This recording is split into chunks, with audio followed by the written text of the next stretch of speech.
Have you ever felt like you're constantly acting? That you have to measure every word, every gesture, every reaction just to be accepted?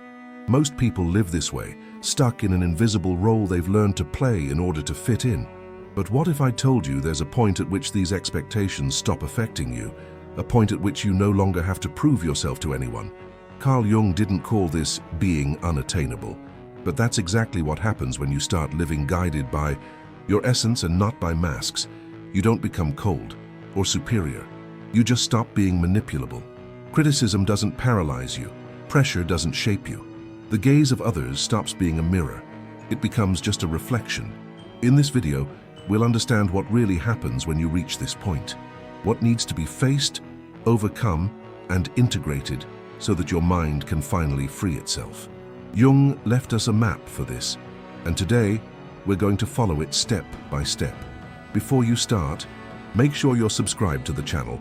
This ensures you don't miss out on upcoming content. And it all starts with the mask you've learned to wear every day. The persona, the mask that separates you from who you really are.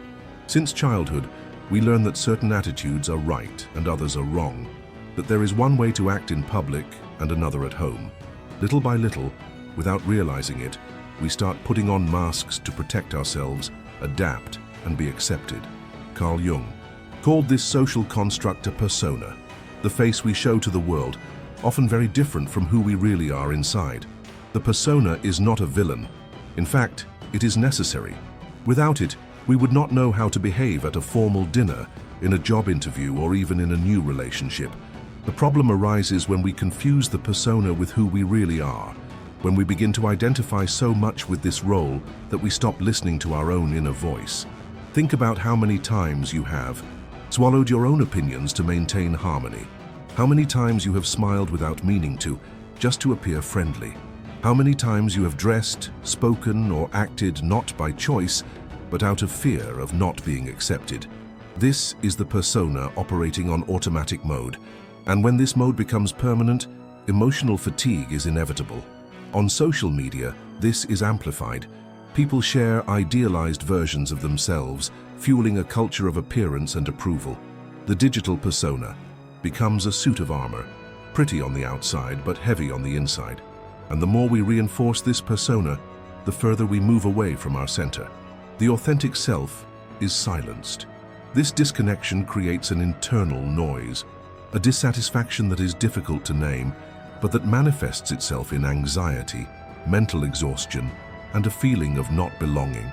It is as if something is wrong, but you cannot explain what. That something is your essence trying to emerge. But the truth is that breaking away from the persona is scary. It has protected us for so long, given us a social place, a certain comfort. Abandoning it seems to put everything at risk: friendships, relationships, professional image. And that is why many resist. But there is an invisible cost to keeping the mask. You pay with your inner freedom. The persona may grant acceptance, but it never delivers real belonging. It wins applause, but it never creates true connection. When you begin to realize this, something shifts. A tiny crack forms in the surface, and through it the light begins to shine. You realize that you are not the character you play, nor the roles you have been given. You are something deeper, vaster, truer, and that's exactly where the journey begins. When you allow yourself to question the image you've built, when you accept looking within, even if that means breaking with expectations that have defined you for years. This journey, however, is not linear, and the first obstacle that arises when we begin to let go of the persona is an internal conflict, a tension between who we were taught to be and who we are discovering we really are. And it is precisely about this confrontation that we are going to talk about now. The inner conflict. When the soul begins to complain, something strange begins to happen. When the persona can no longer sustain the illusion, the soul begins to complain, and not in an obvious way. It whispers in the silence, manifests itself in causeless discomfort, in exhaustion that does not improve with rest, in anguish that arises even when everything seems to be going well. You find yourself surrounded by people, but you feel like no one sees you. You meet all expectations, but you still feel like you're failing at something essential. On the outside, everything works, but on the inside, everything feels hollow. This is the breaking point, when the inner self begins to knock on the door of consciousness, demanding attention. It is not an easy moment. It does not come with ready-made answers. It comes with doubts, with confusion, with an uncomfortable need to review everything that you believed you were.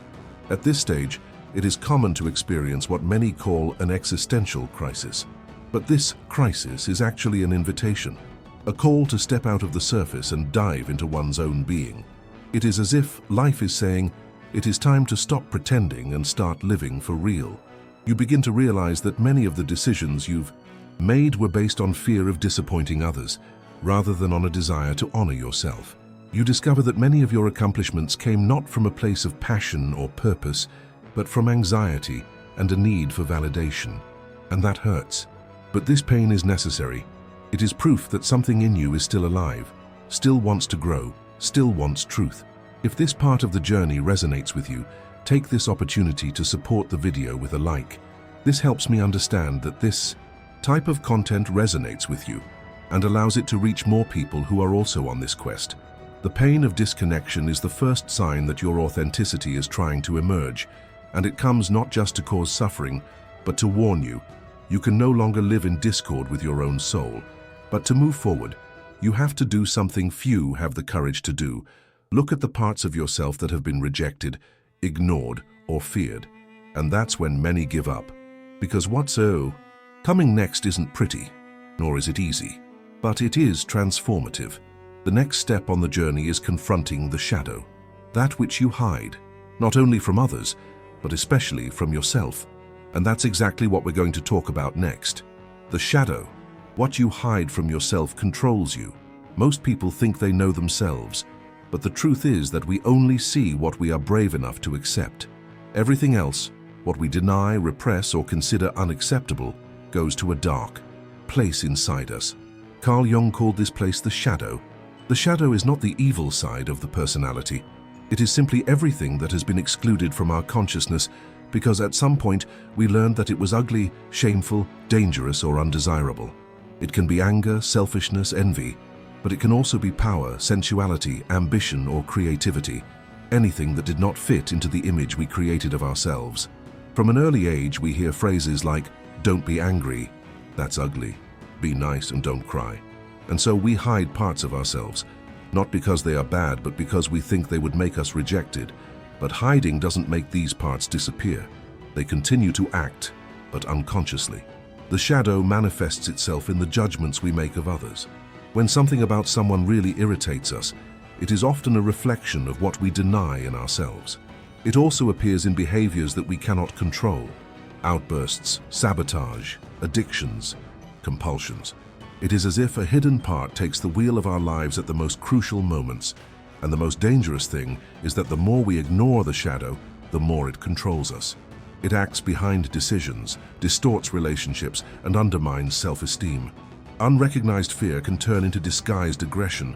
Unresolved pain can turn into emotional dependence. Repressed desire can turn into envy or resentment. Looking into the shadow takes courage. It's a process that confronts everything we believe ourselves to be. It's uncomfortable, yes. You'll see things you'd rather not see. You'll remember actions you're not proud of, thoughts you've tried to hide even from yourself. But it's only by facing these parts with honesty and compassion that you begin to free yourself. Because integrating the shadow is not about being dominated by it. It is about recognizing that it is also part of you, and that everything that has been denied can be transformed into strength, awareness, and balance. For example, anger when denied explodes or makes you sick. But when acknowledged, it can turn into courage. Vanity, when repressed, generates insecurity. But when integrated, it can become self-esteem. Pride, when ignored, fuels disputes. But when embraced, it can give shape to dignity. Light is only complete when it knows its own darkness. Jung said, "No one becomes enlightened by imagining figures of light, but rather by making darkness conscious." This is the path to individuation, leaving behind naivety and embracing the complexity of being human. As you do this, you begin to realize that you no longer need to hide anything, and when nothing is hidden, nothing can be used against you.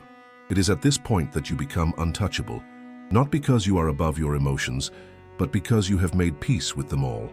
The shadow does not disappear, but when it is acknowledged, it becomes an ally, a powerful guide to authenticity, a constant reminder that your wholeness goes far beyond the image you have tried to maintain. And it is precisely this process of bringing together all the parts of who you are that leads to the next phase of the journey: individuation, total integration, the rebirth of the true self. That's what we're going to talk about next. Individuation, the path to becoming whole. Once you look into your shadow, something profoundly changes. The mask begins to fall, but without the burden of guilt. You begin to see yourself fully, and not just through the lens of what you would like to show. This is where the journey of individuation begins. Carl Jung described individuation as the process by which a person becomes who he or she really is. Not what parents expected, not what society demands, but the deep, true, authentic self. This process is like coming home after years of wandering in the dark, carrying identities that were never yours.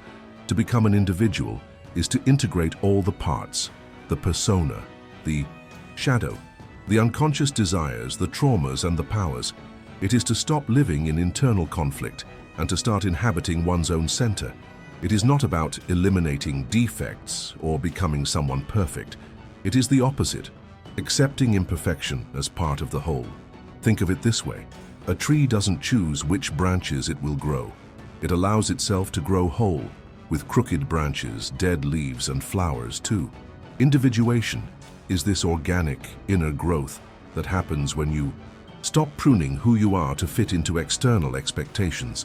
Little by little, you realize that you no longer need to please everyone, or explain yourself, or pretend, because now there is coherence between what you feel, think, and do.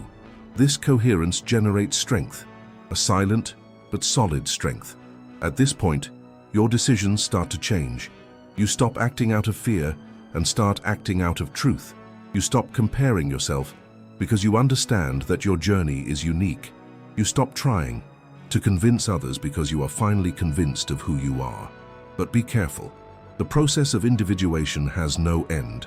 It is continuous, cyclical, alive. At each stage of life, a new layer is revealed. And this is what makes the path so rich. There is no point of arrival, only a constant deepening of one's own being. An important point here: when you become whole, you don't isolate yourself. Quite the opposite. You start connecting with others on a deeper level, because there's no longer any need for manipulation, games, or defense. You connect from presence, not neediness. That's why the more someone becomes individual, the more they become unattainable. Not in the sense of being unreachable, but in the sense of no longer being shaped by other people's expectations. The opinions of others cease to be a compass. Criticism loses its weight, compliments, dependence, and that liberates. This is a good time to invite you to share in the comments what has impacted you the most so far. Did any part of the video make you see something new? Have you already begun this process of individuation? Your experience can inspire others who are also on this path. Turning inward is the greatest act of courage, and also the most rewarding. Because when you become whole, you finally become true. And when that happens, everything around you starts to fall into place. Your work, your relationships, your routine. Not because everything is perfect, but because everything is now in harmony with who you truly are.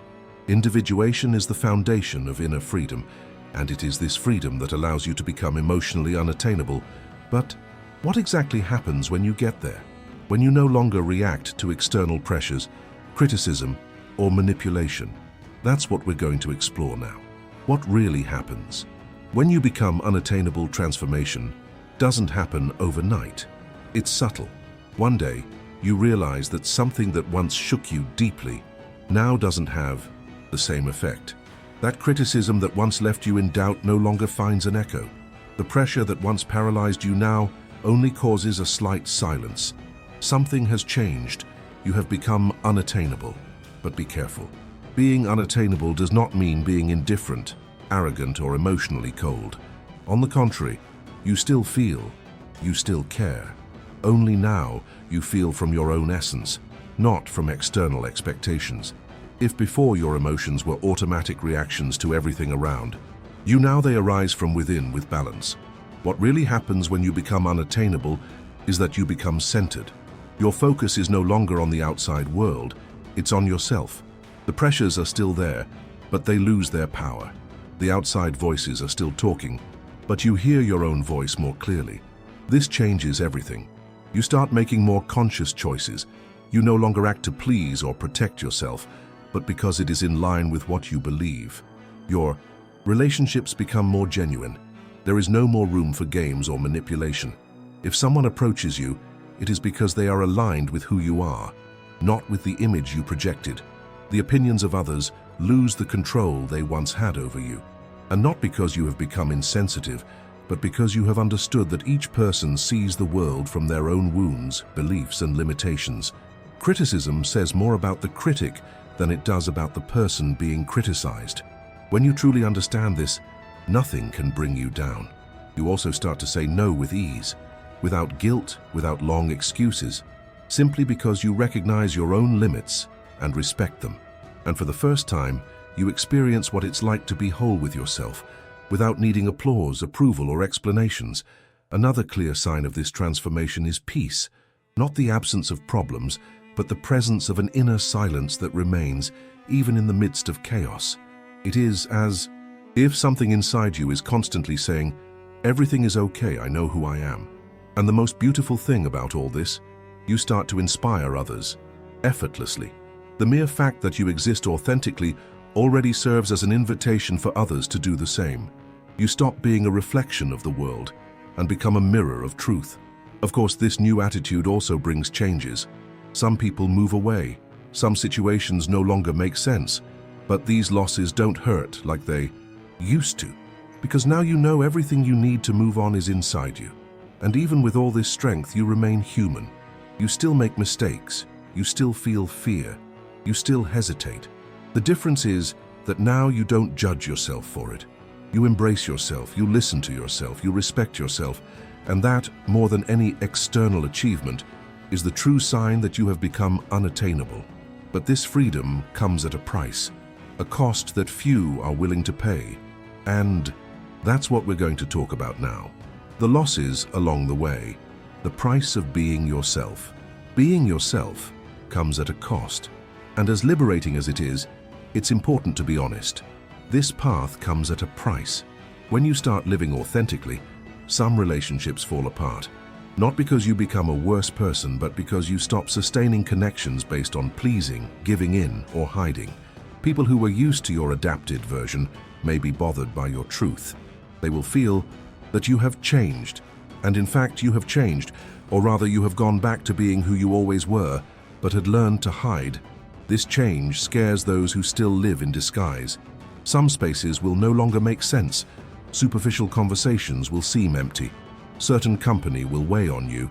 You will start to choose silence instead of forcing yourself to fit in. And yes, at first this may make you feel lonely, but don't be scared.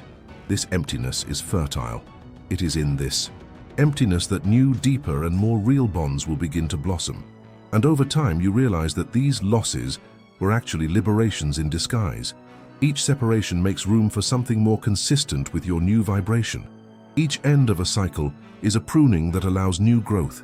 This is a good time to leave a like if this content is making sense to you. That way, I know that this kind of reflection is touching you. And you also help me bring this video to more people who are going through the same process. Yes, being yourself costs, but living a lie costs even more.